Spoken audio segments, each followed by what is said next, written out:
Morning, everyone. Little slightly different setup this morning, having some technical difficulties. Camera's a little close, and I'm not sure how this will work out, but the weather's kind of iffy today. Every time we get lightning storms or even cloud cover, the internet starts having problems, and even my Twitter didn't work this morning. So I've tried to switch things around a little bit, get a little closer. Obviously, the map's different. I have a number of these. I use different ones depending upon where I am and what the situation is. And today's one of those days. So, hello, everybody, for coming. This is the Potter Expositor. I'm Roy Potter. And I guess this is the first real live stream, formal, with Ty and everything that I've done for, well, it's been a while. At least a week, I guess. And let me make sure that the chat is on here so that we've got that. Yeah, and I'll just go ahead and leave that running. Good morning, everybody, as you come in.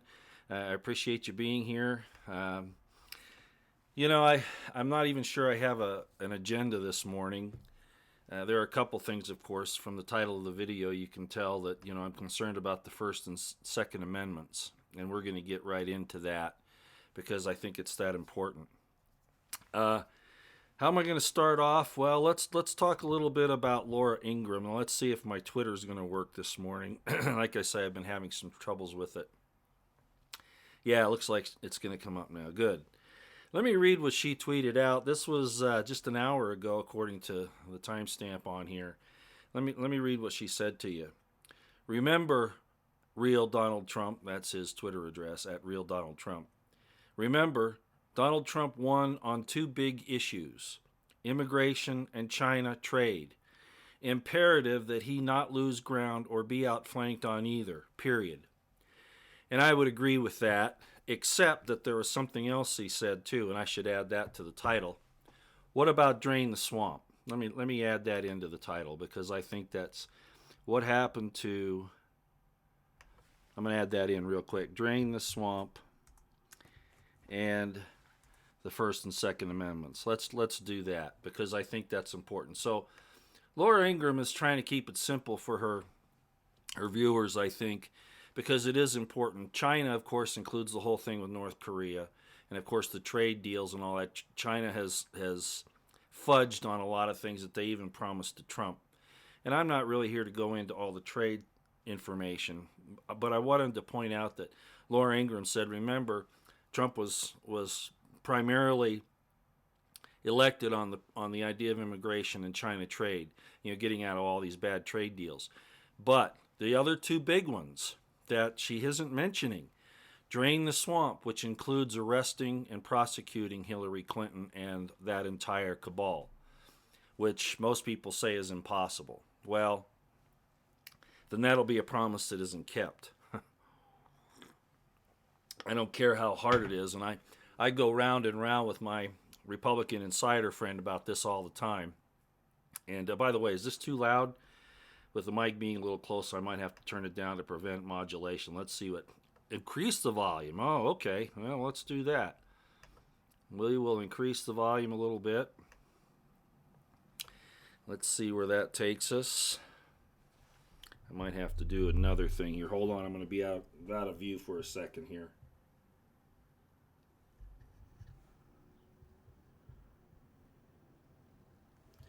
Yeah, I'll be out of view for just a minute. See if that's any better here. Okay.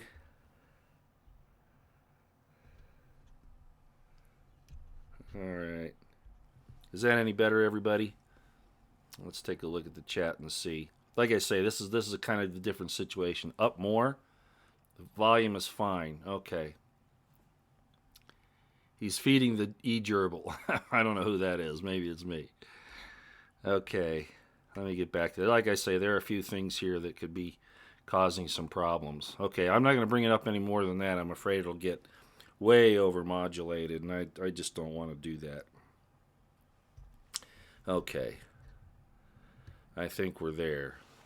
Okay, just let me know if that's all right. We'll go back and forth here a little bit. Sounds good now? Okay. Like I say, I just don't want it to be too bad. I'm really close to the mic this time. Usually it's back a ways so that I can do other things and not get a lot of overmodulation. This is the good mic, though, so usually I don't have that big of a problem. Okay, getting back with the situation here. So there were those four main things, actually. Okay? Immigration, China, drain the swamp, arrest Hillary Clinton, and we could add a couple more. Remember, he talked about the Second Amendment quite a bit. And then he talked about, okay, the MSM is fake news, and he never quite went far enough to say that they're also part of the intelligence community. He didn't go that far, even though I think he should have. So that's why I called this what I did this morning, and I wanted to raise some issues. And I think these are important. But before I go there, let me say that this thing with North Korea, Trump tweeted out, most of you probably have Twitter, but I'd like to read this because this is in his own words. Well, sort of. I'm not sure if he actually conducts these things on Twitter or not, or has some. I think he does personally at times, but I think at other times he has somebody else do it. But this is certainly legitimate. Let me read what he said here. He tweeted this out today, okay, at about 6 a.m., probably my time, so that's probably 8 a.m. his time, somewhere around there. Anyway, he says, sorry, I've got to start focusing my energy on North Korea nuclear, bad trade deals, VA choice, the economy, rebuilding the military, and so much more, and not on the rigged Russia witch hunt that should be investigating Clinton, Russia, FBI, Justice, Obama, Comey, Lynch, etc. I wouldn't disagree with what he said there, but we're really leaving some important things out. Now, the last part about investigating Clinton, etc., has to do with draining the swamp. So, that's okay. But, let me point something out. When you're in a war, which is what Trump is in here, he's in a war with the deep state, which is massive and has dang near infinite funding because of all the things that it's done, including stealing the trillions of dollars from the DOD on 9/11, prior to 9/11, which was one of the reasons why that jet, or whatever it was, missile hit the Pentagon. One of the first things you have to do, well, you have to do two things. You have to secure your command and control, and part of your command and control is securing your lines of communication. Now, what are our lines of communication in this war with the deep state? It's the First Amendment. And, of course, that's why I bring up the Second Amendment, too, because if that doesn't work, then you have the Second Amendment to fall back on, which he could use with Article 2, Section 2, bringing up, the general militia around the country if he needed to do that.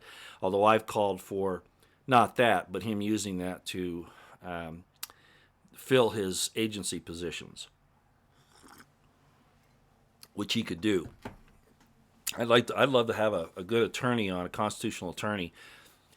That'd be cool, wouldn't it, to get somebody like Chris Ann Hall on, or somebody like that, to talk about that. But at any rate, you have to secure your lines of communication. And as we've noticed, they've messed around with Twitter, they've messed around with Facebook. I'm talking about the IC and these platforms, and of course YouTube, to cut off conservative speech. And the big thing that happened here lately was the arrest of Tommy Robinson. Now, I know there's some issues about mortgage, problems, that he got in trouble for, whatever. So what? Everybody gets in trouble for stupid stuff. The laws are so intricate. Look what they did to Martha Stewart. Or the old saying that the FBI and the Justice Department are so inept, but they have it rigged so that they could indict a ham sandwich, which is really the truth. And that's not to serve the people, it's to serve them. Okay, and I think we all understand that. And that really has to change. The idea of not being able to hold justice and FBI officials and agents, etc., personally accountable for violating the law or even their ethics or the Constitution, etc., that needs to be done away with. That government immunity for these people that abuse their power, that needs to be stripped away by Congress. But, of course, we really don't have anybody in Congress, I mean nobody, who's willing to step on those things. They just won't. I don't know, maybe it'll change here in the next few years, but don't hold your breath. Okay, I'm jumping around a lot. The point is that Tommy Robinson was arrested, and I called out, I think it was Saturday, maybe it was Friday, Saturday, somewhere in there, that somebody in our government should be addressing this with Britain. Either the State Department, of course, would be the logical one, or the President himself. And we've heard nothing that I have seen. If all of you have seen something, maybe you could let me know.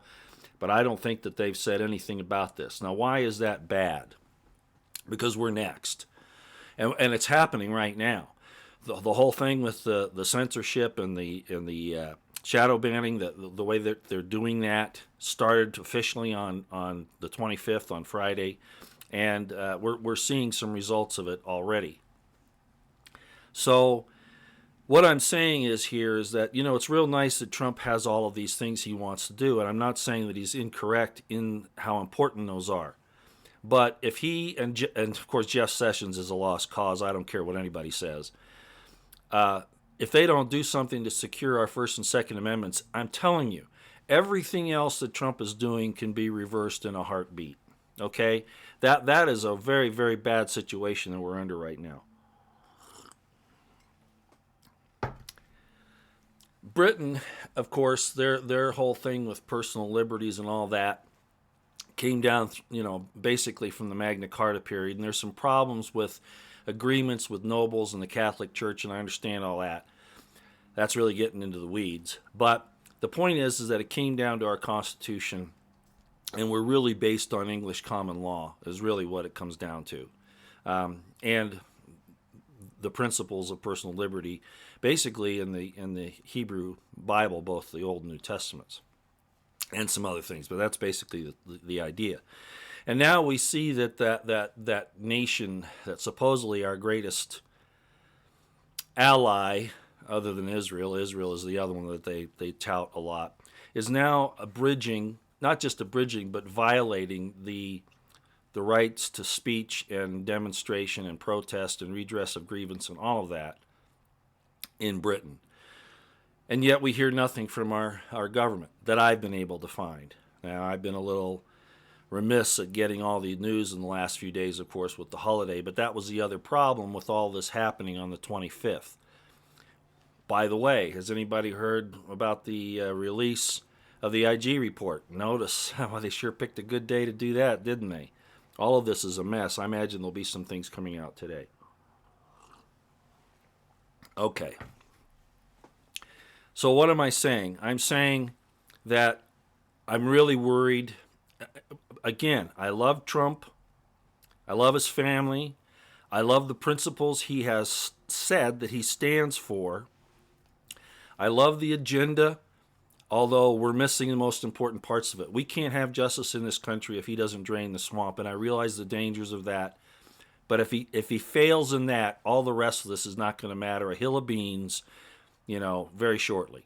If they are successful in removing him from office, or if there's another program going on that we're not willing to talk about. Remember, I told you, I'm going to tell you things that you don't want to hear. Because if we're not aware of these other possibilities, we can't do anything about them. It's like the physician. If you're sick and you go to the doctor and he tries to start treating you without knowing what's really wrong with you, he's probably going to give you the wrong treatment. So you have to know first of all, you have to know you're sick. Second of all, you have to know what is making you sick, and then you can prescribe the right treatment. I'm afraid that I'm seeing, again, some things, and I've talked about, I'm not seeing on the ground what the rhetoric is about.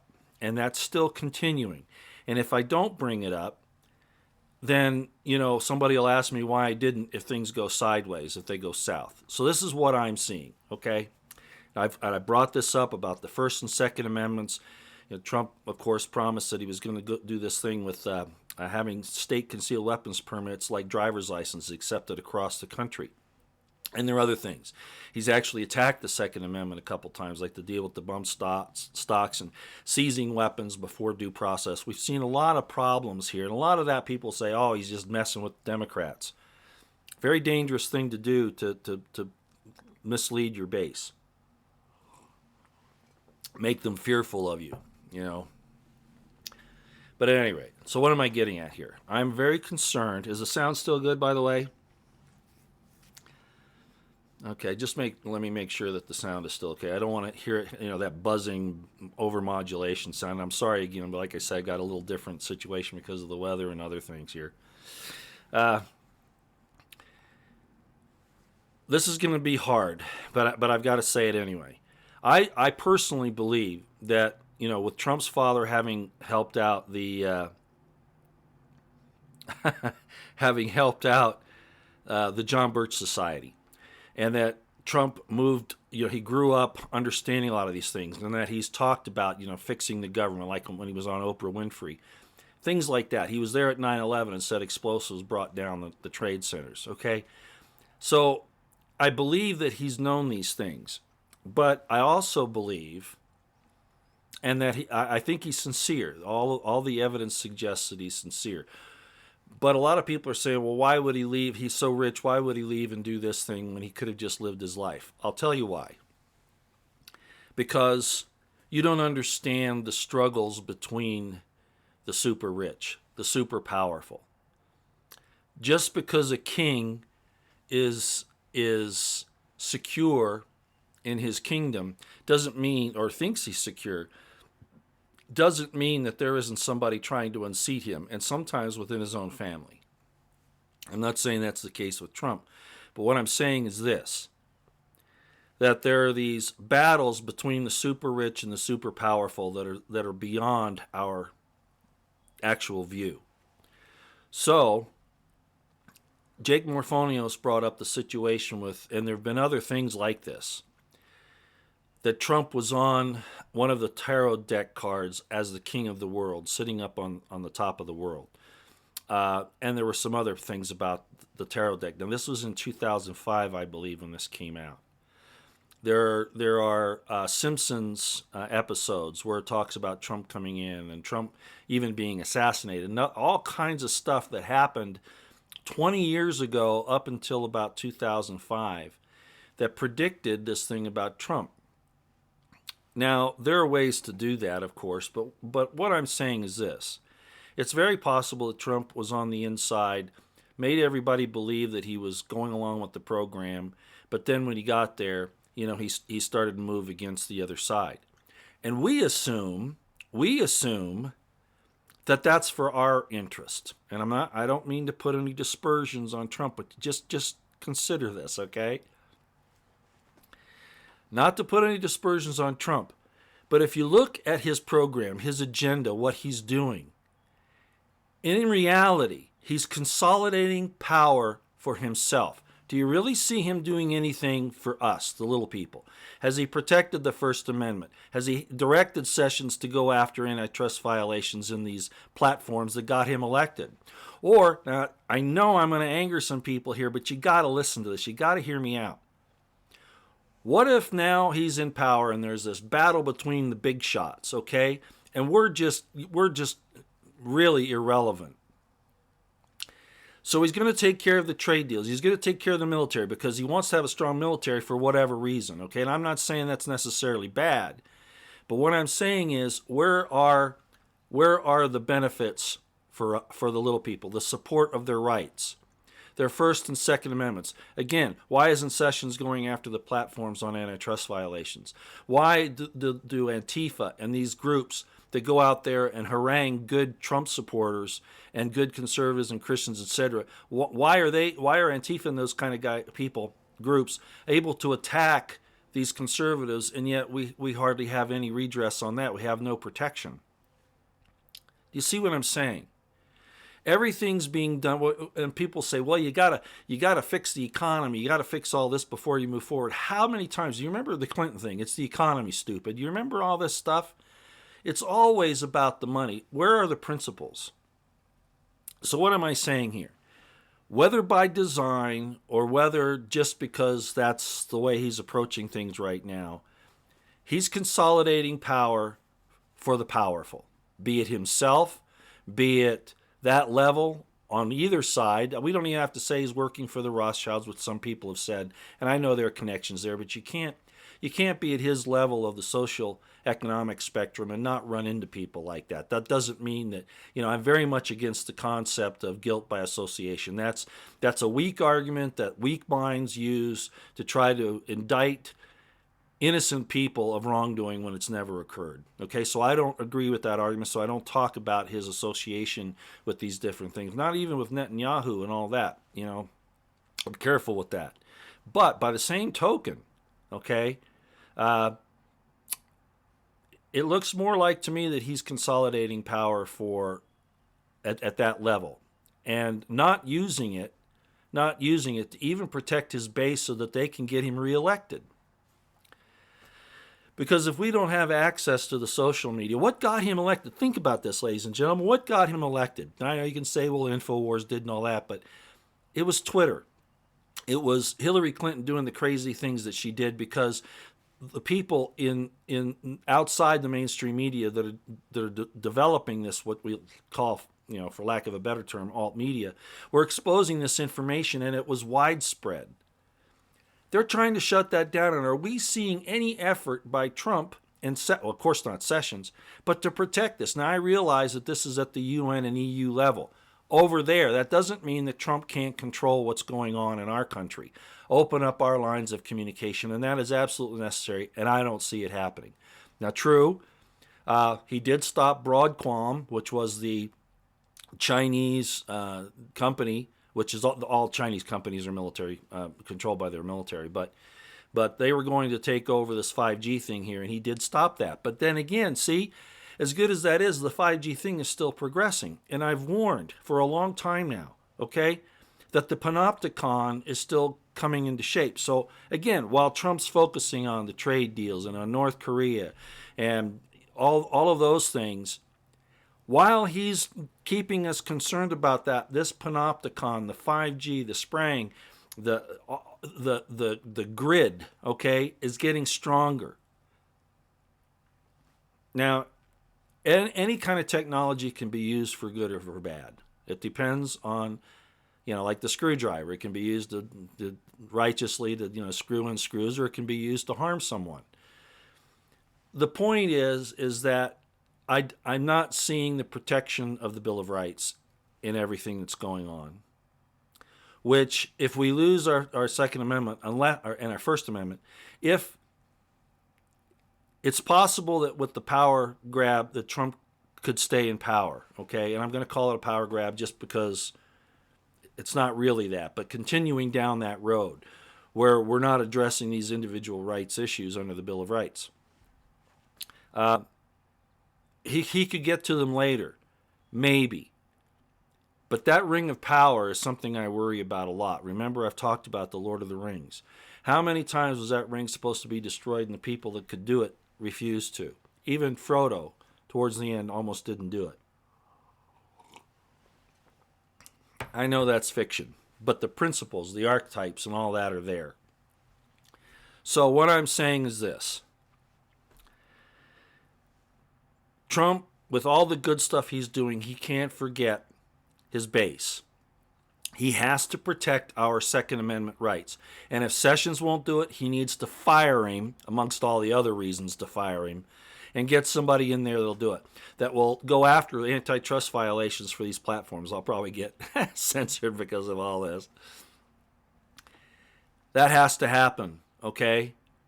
Because even if Trump stays on the beneficent side through this term and gets a second one, somewhere down the line, unless major protections are put into place, you'd think the Constitution would be enough, and it should be. Then enforce it, and that's the job of the Department of Justice and really the Congress. But the Congress, of course, is always going to mess up there. They're so corrupt. Absolutely necessary, ladies and gentlemen. Trump must speak out against this thing that's happened to Tommy Robinson. He must expose more of what the DOJ is doing, not just to him. Now, he did say in a tweet here last week that there are unconscionable things being done to good citizens around the country by the DOJ. But he was primarily referring to Roger Stone and that entire dragnet that happened to those people last week. But what about regular citizens who are being attacked by the EPA, by the Bureau of Land Management, the Bundys, the Hammonds? The Bundys got released, but only because a BLM officer came forward and revealed the prosecutorial misconduct and also the law enforcement misconduct under the BLM and the FBI and all of that. If that hadn't happened, I don't know if they'd be out now. I'm not sure that had anything to do with Trump. I give him credit for it, but I'm not sure that that's really what did it. Probably some pressure there.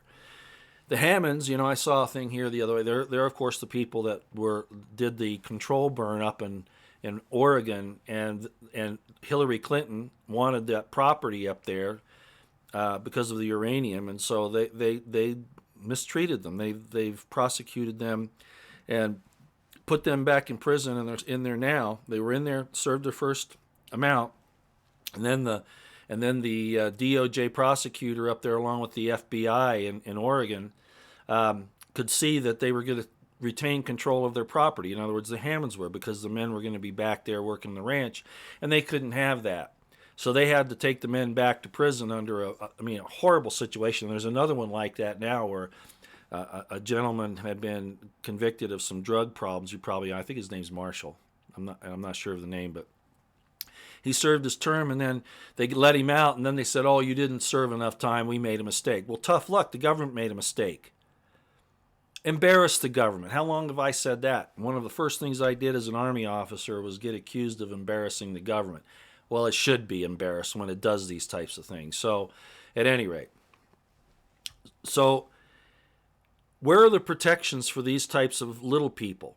Okay, it's not happening, and there'll be all kinds of excuses as to why, but I'm telling you that if the base isn't supported, they're going to get tired of this. They're going to get tired of it. They're not going to need to have internecine arguments between conservatives about who they get their information from for Trump to be in a problem, not only during the midterms but at the next election. Now, a lot of the polls are saying, he's doing very well. He's 50% or higher, probably much higher than that. Okay, that's fine. But, mate, just consider this. Just consider it. What if he's looking at the control he has of the media, all of that, okay, and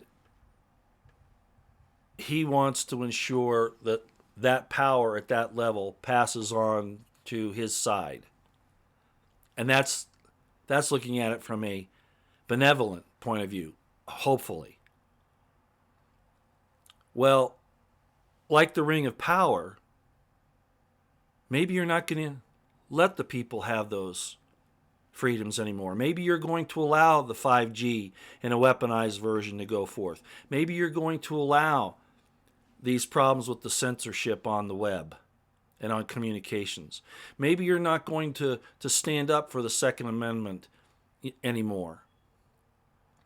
That's why I've always said that you must stand by principle, not by personality.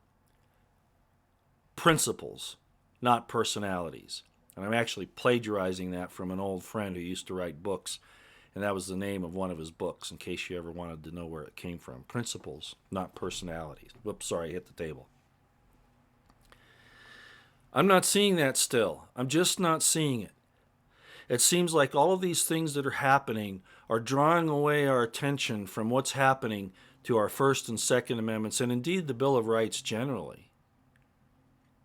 Whether by design or they're just, like collateral damage because he's trying to take care of these other issues. He's having problems protecting the rights of the American people, precisely because of the people he has chosen to be around him. Okay, and there's no other way to explain it. Now, I realize that they've put Congress and the Democrats and the leftists and the senior executive service All of that in the government has been there to slow him down. But what if he's using that? Like I said, you're not going to want to hear this. What if he's using that as an excuse to solidify the power for his side, whoever put him in there? And that's the reason why we're not getting sustained in our First and Second Amendments, etc. Because in the end, our First and Second Amendments could actually stand in the way of the next tyrant. I don't want to talk about these things. I don't like talking about them. But Saul was almost dang near a perfect man when Samuel anointed him to be king of Israel. He was a Benjamite. Which, by the way, if I can bring this up, I hear this argument all the time about, Jesus was a Jew and all that stuff. Well, remember the promise, in the patriarchal blessing of Jacob to his 12 sons. Jacob was also called Israel. And I just bring this up again as a lesson. I don't care if you read the Bible or not, or what's your belief system. I'm more concerned about the principles in your heart than things like that. But the promise is that, remember, he blessed Judah, and he said, and the scepter shall not pass from Judah or a lawgiver from between his feet until Shiloh comes, right? So in other words, here's a prophecy, right? Here's a promise that all the scepters of power, the kingship, will remain in Judah until Shiloh comes, and that's a whole other issue I could talk about later. But just taking that on face value right there, why was with that promise that the kings of Israel would be from the tribe of Judah, why was a Benjamite, Saul, picked as the first king by God and anointed by Samuel? All right? Okay. I just like to point out these little anomalies because they're important. If you miss them, you miss important lessons about what's happening in the world. And I'm not saying I know the answer, but what I am saying is this. Men are fallible. And the taste of power and those who want to attain power don't always show what they're really about. He even says that, right, Trump?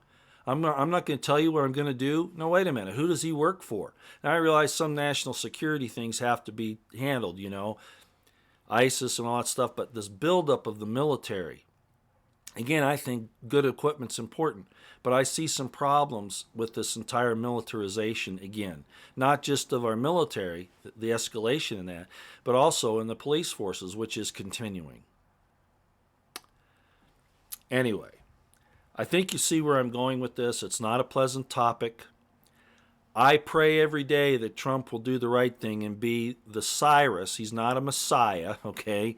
He's not a prophet of God. He's not. If he's anything, he is what even the Israelis consider him to be, a Cyrus, the old Persian king that helped the Jews to, get reinstituted in their land and build their temple, which is going to be another subject I'm going to talk about here in just a minute. I want him to be the good Cyrus, but I'm concerned that he might also be like the kings in the Lord of the Rings that get that ring and then say, you know what, I can really do this all by myself. And he is kind of doing it by himself, but we have to keep his feet to the fire and know what his motivation is. So I'm still looking, he's got to find a way to drain the swamp. He's got to go after Hillary, Clapper. It's kind of happening in slow motion, but I'm really concerned that it's not going to be carried through. So we have to stay loud. Okay? Everybody's talking about this. Joe DeGeneva, great guy. Rudy Giuliani, Greg Jarrett, Judge Jeanine Pirro, Judge Andrew Napolitano, Lou Dobbs, all those people I've talked about before. Here they are knowing that these traitors in the government, these criminals in the government must absolutely be taken down. And there's not being anything done that we can see where that's happening. And time's running short. I'm not going to make a judgment on who's protecting whom. I'm just going to say it alarms me. The excuses I'm hearing alarm me. Trump called for that prosecution of those people. Let me read it again to you. Sorry, I've got to start focusing my energy on North Korea, bad trade deals, VA choice, the economy, rebuilding the military, and so much more. The so much more is a catch-all, I agree. And not on the rigged Russia witch hunt that should be investigating Clinton. So he talks about investigating Clinton, the FBI, Comey, and all that. He's the frickin' president of the United States, and I understand there's a political problem here. He needs to take care of this, and if he needs to do it outside the box, there are people that'll tell him how to do it.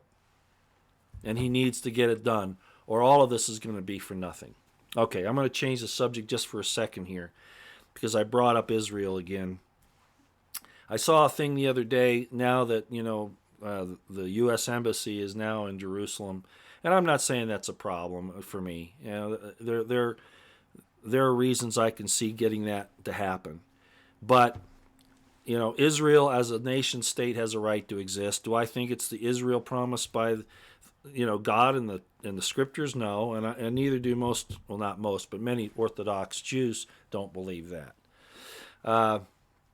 Could it be that it's called that in this day and age because God foresaw that the Rothschilds and the Balfour Declaration and the machinations, however you say that, between Britain and the Rothschilds to get into the war, World War I, and to keep financing it, and then to bring forth this nation supposedly there in Palestine.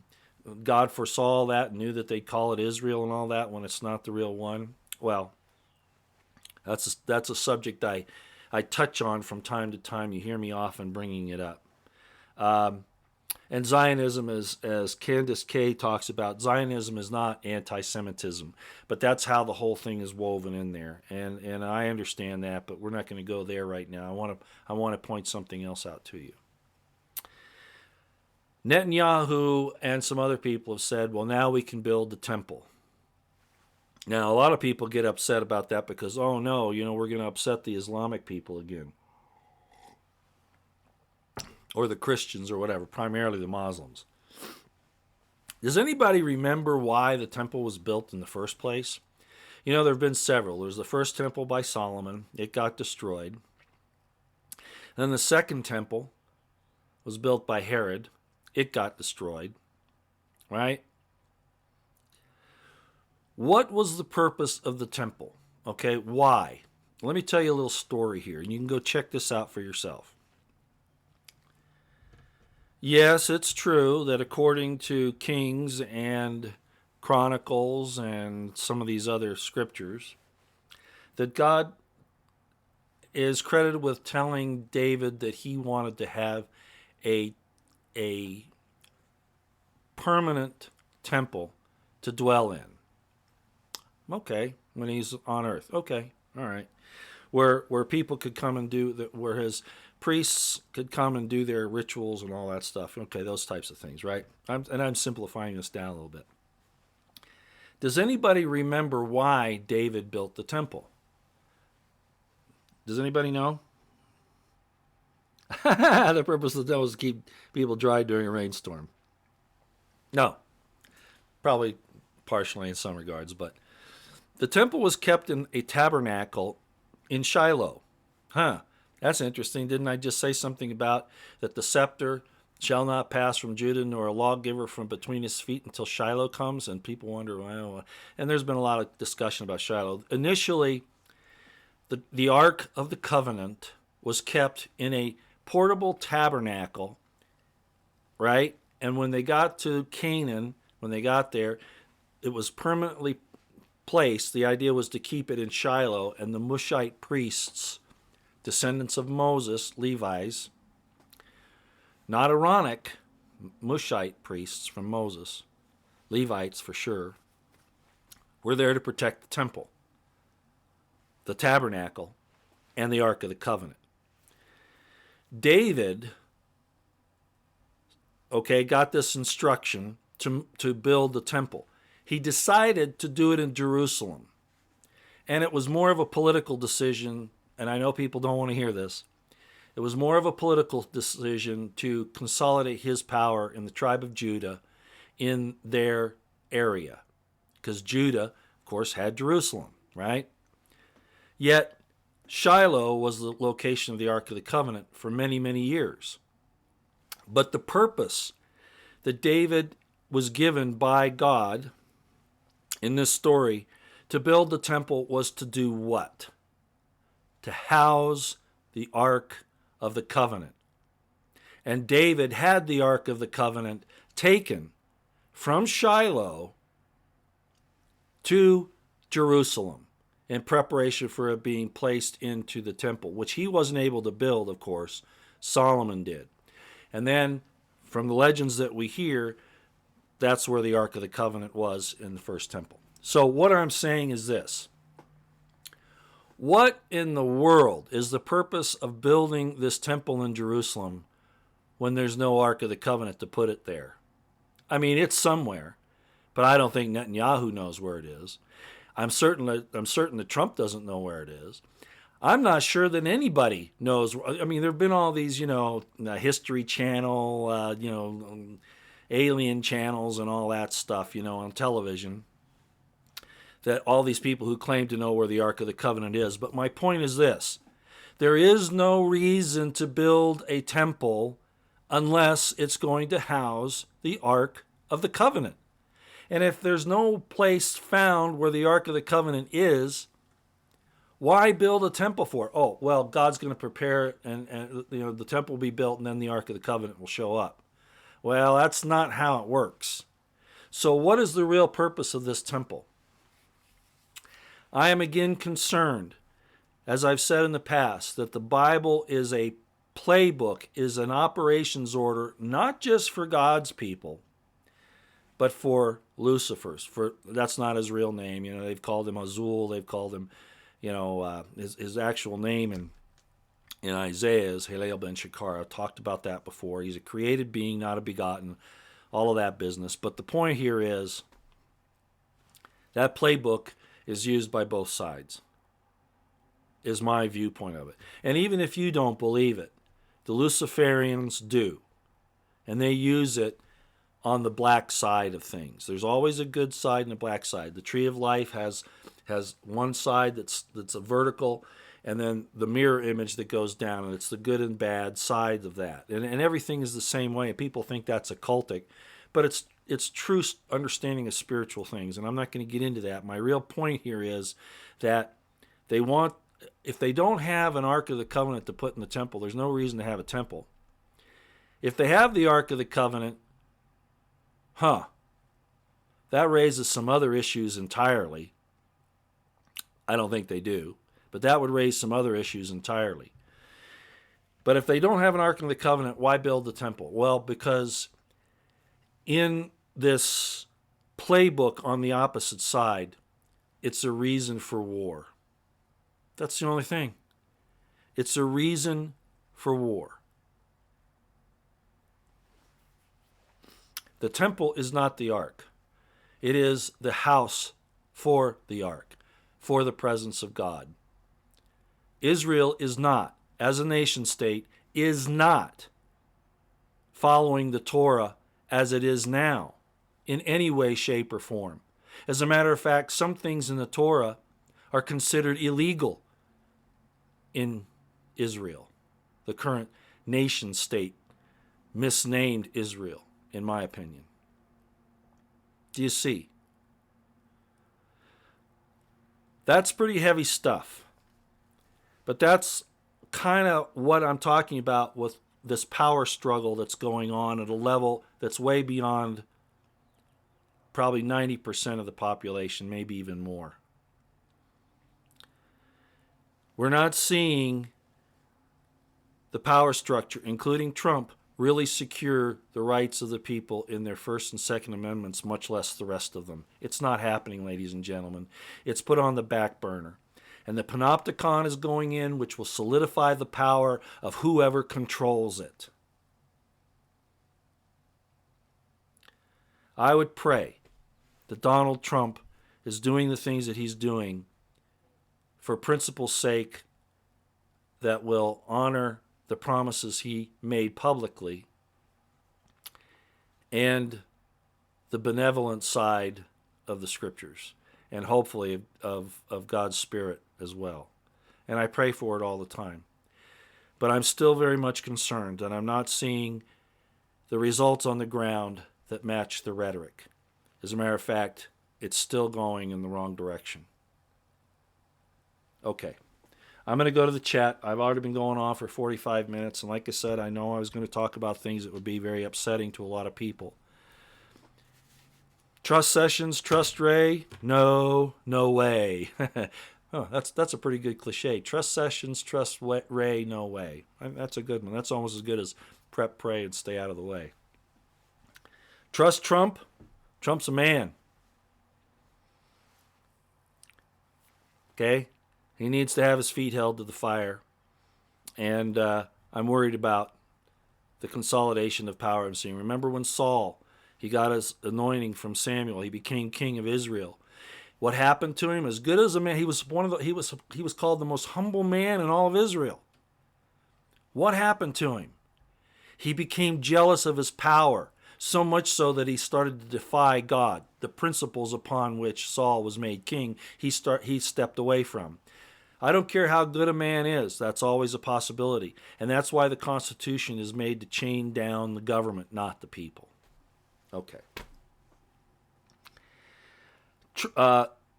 Hillary here says Rothschilds own 80% of Israel. Well, yeah, probably more than that. Now, that's one reason why I think Trump personally decided to do this thing with the temple. With the embassy.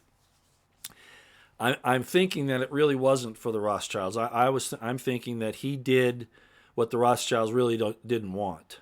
Really, is the way I look at it. They probably didn't really want this, and there's some reasons why I think that. But I've got to kind of watch it, go through here for a little while before I can say.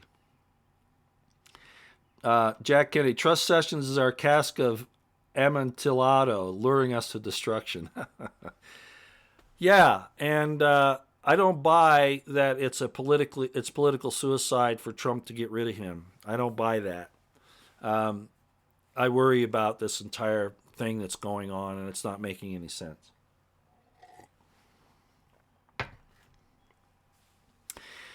Ruth Kessler, I'll read that. I think that's good.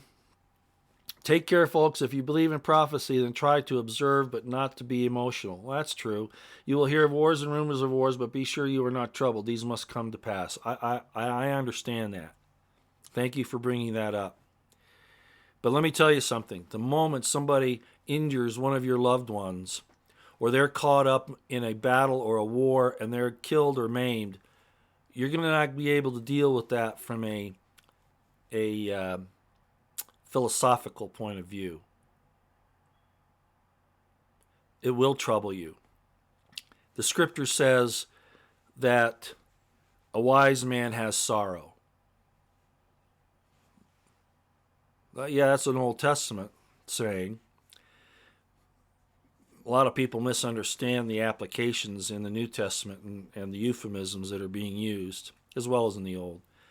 But it's real nice to talk to philosophy. Wait till it happens to you and then see what you think. The wise man has sorrow.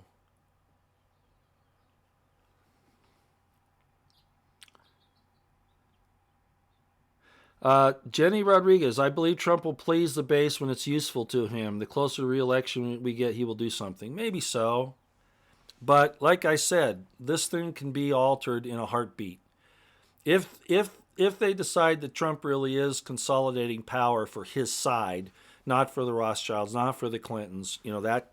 In other words, I'm saying that this thing isn't a conglomerate. Okay, there are factions inside this elite core, and they're all vying for power. It only makes sense.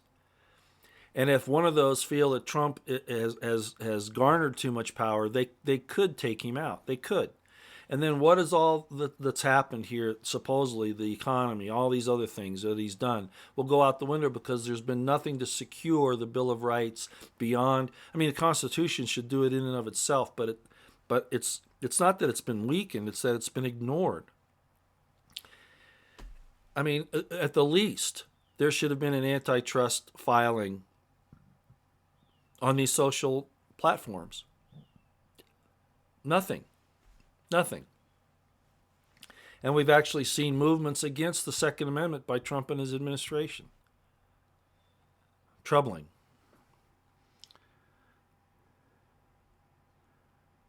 Yeah, Kevin Hunt, he says, USA stay strong with Trump and pray he delivers, or you are finished as we are here in fascist UK. Tommy Robinson arrested in jail, that trial, and total media shutdown. Jail if you report. Exactly.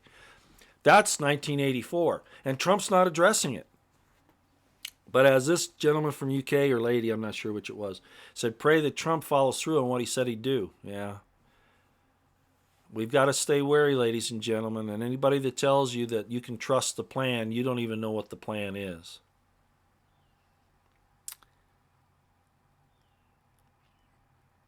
Watchman on the wall. I'm not saying that Trump isn't working hand in hand with people that the Zionist lobby, those types of things. These are real entities. These are real things in our world. You may not like it, but these are real things that have to be dealt with. There are still political forces that have to be, negotiated with. So just because these negotiations, you see this negotiation going back and forth. Again, like I said at the beginning, don't label somebody and use guilt by association. That's not going to cut it. Nobody really understands things and has intellectual integrity uses that argument to sink anybody. Yeah, it's true to an extent that you're known by the friends you keep and the enemies that you have. There is truth to that, but it's not the end all in the discussion, okay? Because there are reasons for that. As we've often heard, you keep your friends close and your enemies closer. Is that guilt by association? That violates that supposed axiom. So I'm not concerned with Trump having deals with Rothschilds or with, Israel or with the AIPAC or whatever. Because those are political forces, real political forces in our world, and they need to be dealt with at that level. It's what is the end fruit? That's what we've got to be wary of. Is the fruit going to be good or bad? And there might be nothing we can do about it. We just have to be aware of it and make sure that we're not fooled. That's all.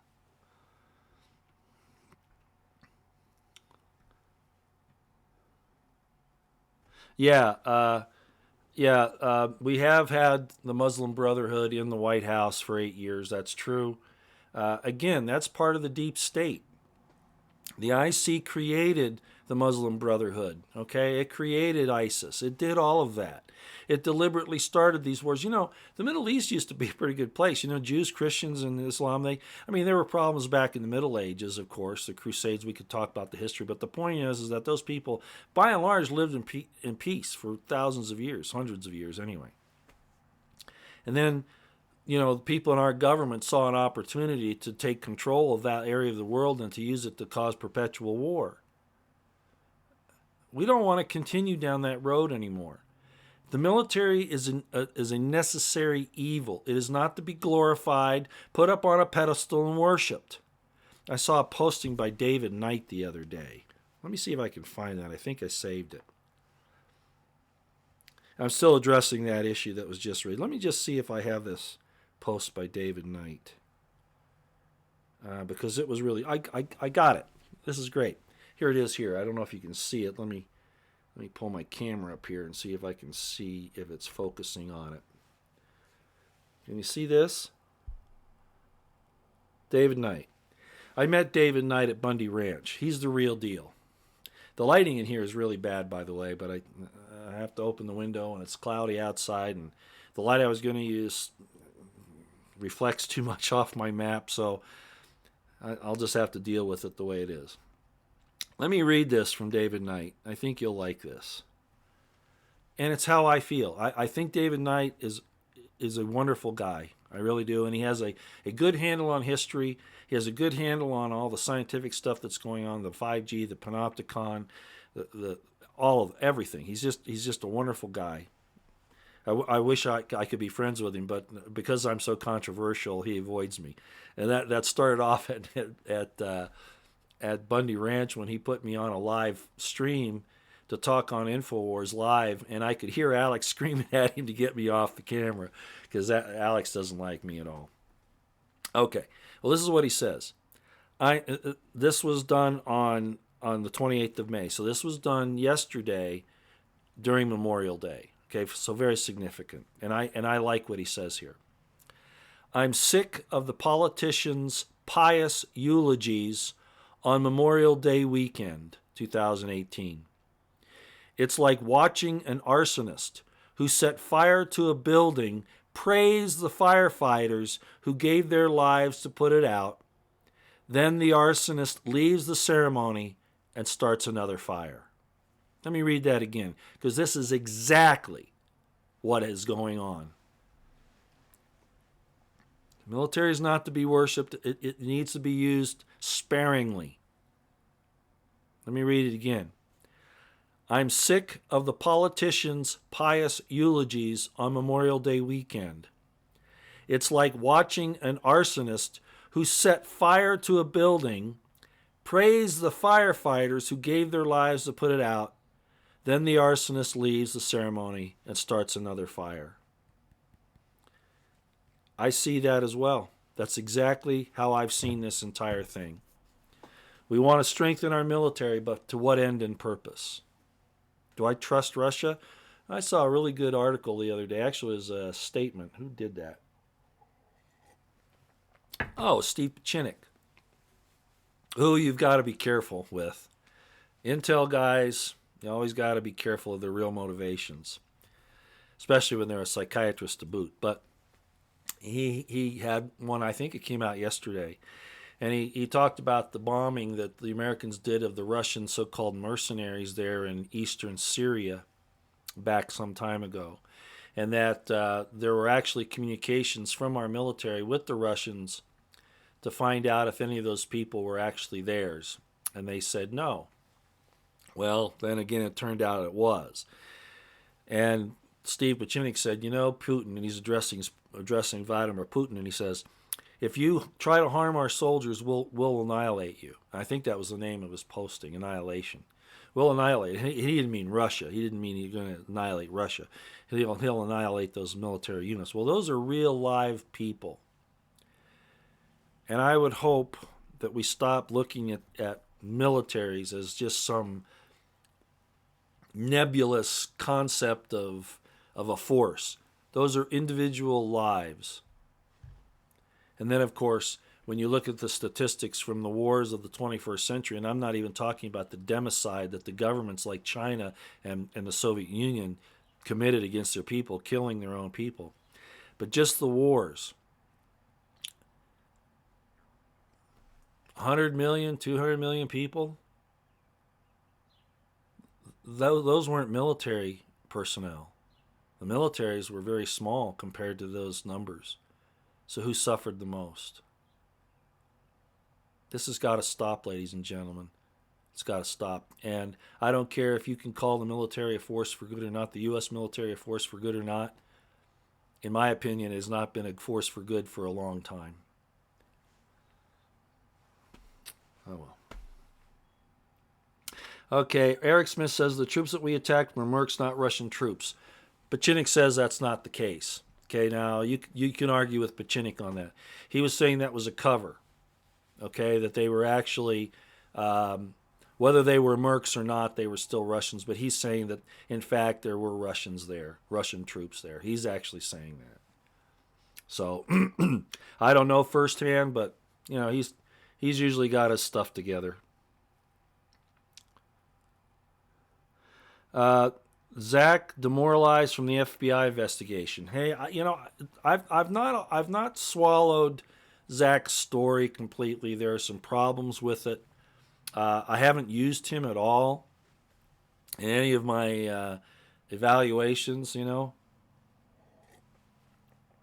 I seem a little strange. It seems a little strange to me that he could appear in uniform back in, what was that, 2010, 9, somewhere back there, and not receive non-judicial punishment for what he did. But then again, under Mueller, the FBI, of course, purged all the Islamic extremist terrorist information out of their training manuals. And the DoD, many people don't know, followed suit. I remember being overseas in 2001, 2, and there were memos put up on the board about how Islam has respect for Jesus Christ. Not in the same concept as Christians do, but of course they didn't spell that out. So the whole point of this education campaign was to try to make us. And I'm not saying we can't accept people for their differences, but there are problems in the Quran and those things. There are, and those weren't being talked about. Certainly in the extremist groups, the terrorist groups.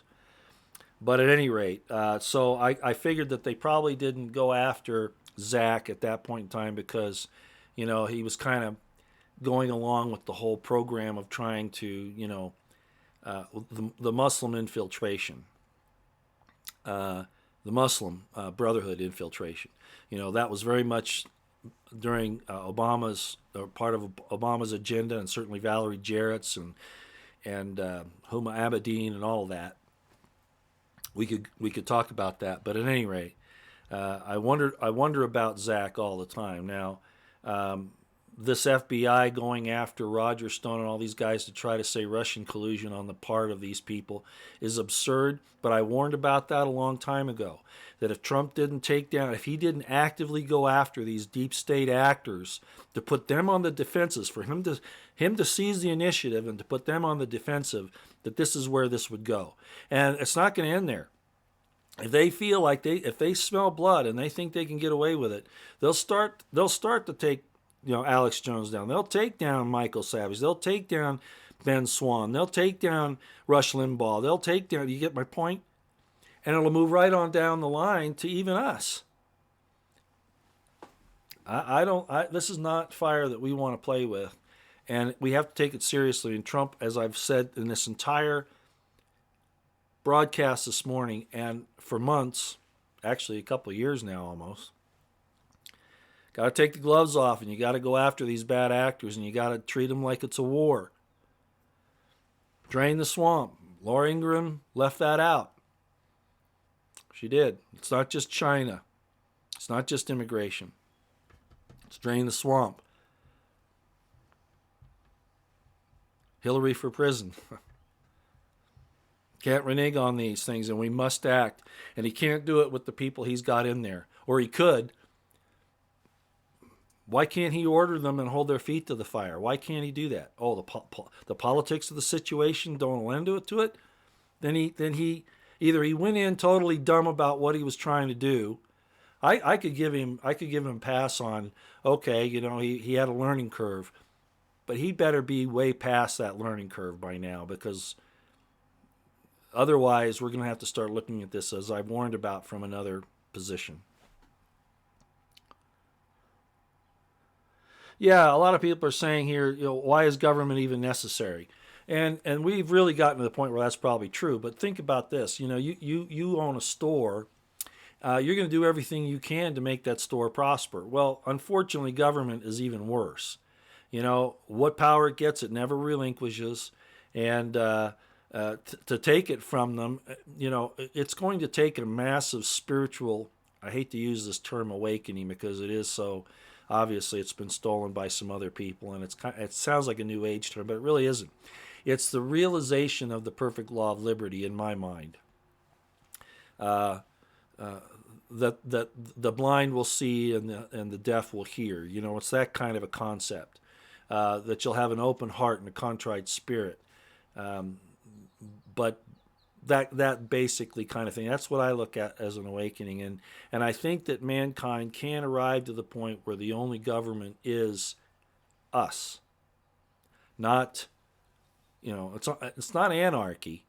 It's a structured thing, but we don't have this central entity dictating to us all the time.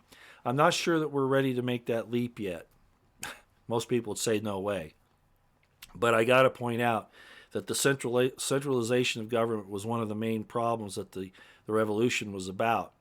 And unfortunately, when they had the Constitutional Convention in Philadelphia, and you've heard me talk about this before, they were sent there to strengthen the Articles of Confederation, not do away with them. and certainly not give the central government more power, but that's really what happened, despite what you hear in history. It really is a problem. The independent reporter was Tommy Robinson, who's been very much vocal about the dangers of what the EU and Britain, all these guys, all these governments are doing, bringing in this new culture and demanding that we accept them rather than they adhere to our culture. And they've attacked women, raped and killed young women, and Tommy Robinson was reporting on that, and they grabbed him for it. Matthew Hill, Roy, any truth to the story that they're turning Walmarts into FEMA camps? I think a lot of that's hype. I don't think there's any doubt that Walmart, the way they're set up, a lot of their locations can be used as a staging area for military operations. Yeah. But as a FEMA camp itself, nah, I don't think so. No, I don't think so. Maybe an initial holding facility, partly, maybe, but not as a FEMA camp itself. No, I don't think so. What's that? Drinking beer? No. Oh, I got to read this. Hold on a second. This is good. What is he saying here? Roy, are you? Oh, that's. Roy, are you drinking beer this morning? You were great that time when you got drunk on YouTube. I've never been drunk on YouTube. Okay, I've never been drunk. And no, I don't. I'm not drinking beer this morning. This is. I usually drink lemon juice with honey. This is coffee this morning. But no, I very rarely imbibe as it is anyway. But the few times I have been for special reasons. And you caught me there, of course, on I think it was Saturday. We were having a cookout type thing, and I did have some Natty Daddy, which I'd never even heard of before. Natural Light. That's the natural beer, and they have several different types, and this was an 8% anyway. But no, I've never been drunk. I was real sick one time. A lot of folks might know that I've struggled with I don't know how I can say this. I don't want to sound sensational. I ingested something that somebody that was a mistake. I'll put it that way.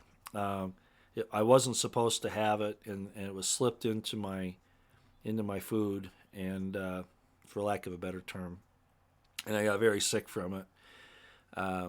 Very, very sick. I guess you could call it a kind of food poisoning. It was worse than that, but that's what it was. And a couple of times when I was broadcasting back, this was about 2 years ago, maybe not quite that. I was battling it pretty strong at that point, and yet I felt like I needed to make a couple of broadcasts, but I wasn't drunk. I was just not feeling well at all. It's hard to explain, but quite sick under the circumstances. But I wanted to show them that wasn't going to stop me, even if I was not feeling well. So I've never actually been drunk on camera. No, that's not true. Okay. Yeah, again, somebody's saying, well, what about the public hangings? Well, the real deal is, of course, that Trump and Sessions and these people have to do it, but he surrounded himself with all these do-nothings. Cogs in the wheel, corks in the bottle, constipation. I mean, it's ridiculous. And I can't blame anybody else but him. Yeah, and I know about, you've got some Republican House representatives finally standing up for him and that kind of thing, but he's really got to take the bull by the horns. And everybody's saying that he has to wait till he gets to the midterms. Well, we'll see. My point is that what we're sending, the signal that he's sending is what I've talked about during this entire broadcast, that he's eyeing this for power of his own, or the people that he represents. And that's kind of a complicated subject, but I'm not talking about us. Because nothing's being done to secure, our First or Second Amendment rights at this point. Nothing. Quite the opposite. And then somebody says, well, we got to stop talking and get out and do things. Well, that's exactly right, which is why, we can't sit here and argue internecine battles about, I could argue the benefits of the New York Times. Say everybody must follow the New York Times or you're a traitor or you're a betrayer or whatever. Or everybody has to follow Alex Jones. That's not the point. These are sources of information, and none of them represent Donald Trump. Okay, none of them do. But sitting there and arguing about who to follow is about the most ridiculous thing in the world. And you do have to do things. So here I am. I'm doing this. This is probably about the limit. I mean, I've done some pretty substantial things. I've testified in court against senior military officers. I've testified. I took on the government in a personal rights issue back in the 80s. And boy, that fight actually went on for a long time. And I get a kick out of the way people find fault with me on that, but that's a personal decision. But the point is I stood up for individual rights. You may not have liked the way I did it or what it was for, but I did it. And that's really what the issue was about, was whether the government should be involved in our personal lives. That's really what it was about. And then, of course, the situation with when I went overseas, there were several times where I had to stand up against senior officers again. I also talked about publicly, I'm just addressing this guy who says we need to do things. And this is the kind of thing that you should do as well. Without revealing classified information, now you can talk about it, but back then you couldn't. I actually went on radio shows and talked about how our counterterrorism training, terrorism counteraction is actually what it was called at the time, basically told us that anybody with 2 weeks supply of food, a weapon in the house, and not answering to a W-2, in other words, they were self-employed, they didn't work for a corporation that gives them a W-2. If they had those three things, had a weapon, 2 weeks supply of food, and were self-employed, they were by definition a terrorist. I brought that up, and I showed why it's always bad when the government accuses somebody of terrorism and disappears them, that it's a blanket statement that means absolutely nothing. This whole war on terror is a hoax. It really is. Terrorism is a tactic. It's not a political entity. And so it's really ridiculous to say you have a war on terror. Just like a war on drugs. Same ridiculous thing. It's ridiculous. So anyway, I did that. And then, of course, I was at Bundy Ranch. How many of you can say that? I hear these people, castigating me and saying that, and I don't mean to defend myself, but I'm just pointing out, that I'm a deep stater and, that all these different accusations. Hey, I was at Bundy Ranch. I've got a whole thing here on YouTube, a playlist about that. And that was no picnic, believe me. And that was no march on Washington, D.C. with a bunch of like-minded people, not saying that's the wrong thing to do. It isn't. No, this was really saying the government's gone too far. You can't do this. This is wrong. And exposing it. So, yeah, you do need to actually do things. Try to do it lawfully. But, no matter what you do, they're going to say you break the law because that's how they operate. They will invent something. They will do parallel construction. They will inject things that, intent into. It's funny with Hillary in the law that she violated with the classified material. The law says you don't have to have intent when you mishandled classified information, that you still committed a crime. Well, then Comey and all those people say, well, she didn't have intent. Of course, we all know this now, when the law didn't require an intent. But you come out and you work with the American people, like at the Bundy Ranch or the Malheur Refuge, the Hammonds, or with the ranchers in Wyoming, or the ranchers at the Red River in Texas. All of these things where the BLM is trying to seize their land, again, for Hillary and Harry Reid and those crooks. Those people had no intent to violate the law. And yet, the government went after them anyway, when there was no intent to commit a crime. They used the circumstances to say that was intent. No, it wasn't. No, it wasn't at all. But that's how corrupt our government has become. It no longer protects the rights of the people. It is the problem. It is the criminal entity. It is the protection racket. It is the RICO racket. It is all of the bad things that it's supposedly supposed to protect us from, it has become. Okay. We've been going for an hour and 15 minutes. I appreciate everybody coming. I hope I've answered a few questions here that were of interest to you. You're probably wondering why I'm not talking about a particular subject that is ripping apart everybody at this point. And I'm not even going to mention it because, like I said, I've moved on. However, I will say this, that there is more information coming out in the not too far distant future to show the craziness. Oh, well, here's something I better say. I get these notifications from good folks every once in a while. There's no such thing as I said about guilt by association. By the same token, where you get your information should not subject you, or your refusal to get information from a certain source should not be a basis upon which to attack your character, your personality, or your loyalties, or your good nature, your honor, and your integrity. And when that is done, you can rest assured that the people that are attacking you in that way are not the good side. Now, pointing out corruption, pointing out criminal behavior, pointing out intentions to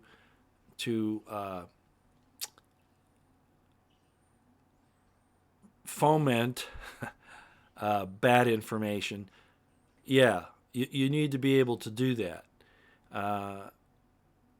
But as long as you're doing it with evidence and not just calling somebody a nasty name, if there's evidence there, then the evidence needs to be considered. If there's no evidence and it's just, they're deep state, or they're CIA, if there's just blanket accusations with no credible evidence, you need to discard that. Okay, that's frantic behavior by people that are really on the bad side. Okay, I just got some information here. This has just come out apparently. Chris Schwecker. Now, he's a former FBI assistant director that I mentioned once before. He had just interviewed on Fox, and Schwecker is blasting Comey and saying that Comey broke every rule and rewrote the rules as he went along. Remember my FBI corruption series? I was calling that a couple years back, and I made a formal presentation series about it on YouTube. It's been over a year ago now. All right. Yeah, we're not, Connie, we're not even going to even mention the name, okay? I just don't feel like that I'm not going to give it any credence anymore. I know too much about it. And there's going to be more coming out. Okay, everybody, it's time for me to sign off. Thank you for coming. Remember to keep your eyes on the horizon, your ears to the ground, stay safe. Prep, pray, stay out of the way. Keep your situational awareness on high. We need to hold these people's feet to the fire that supposedly, are running government that's supposed to represent us. They are our employees. We are not their servants. We've got to get that mindset again. Talking about self-government, that's how we do it, okay? May God bless you and yours in everything, keep you safe, give you the power of discernment. May God bless the Constitutional Republic of the United States of America and the Second American Revolution. May the Spirit of the Lord descend upon you and your sons and daughters so that they may see the truth, that they may have the gift of prophecy. And may God bless Donald Trump in all of his righteous endeavors. And may the Lord's Spirit descend upon him, giving him the power and the spirit of discernment to know the right from the wrong, and then to have the courage to do the correct thing. All right, everybody, I'm going to sign off. Prayers and blessings to all of you. Melinda Ann Byams, thank you so much. Same to all of you. And we'll probably see you in the next couple days. All right. The weather, like I say, is going to dictate what I can do here because it interferes with the internet connection. All right. Thanks a lot, everybody. We'll see you next time. Hopefully I didn't forget anything of any real consequence. Out here.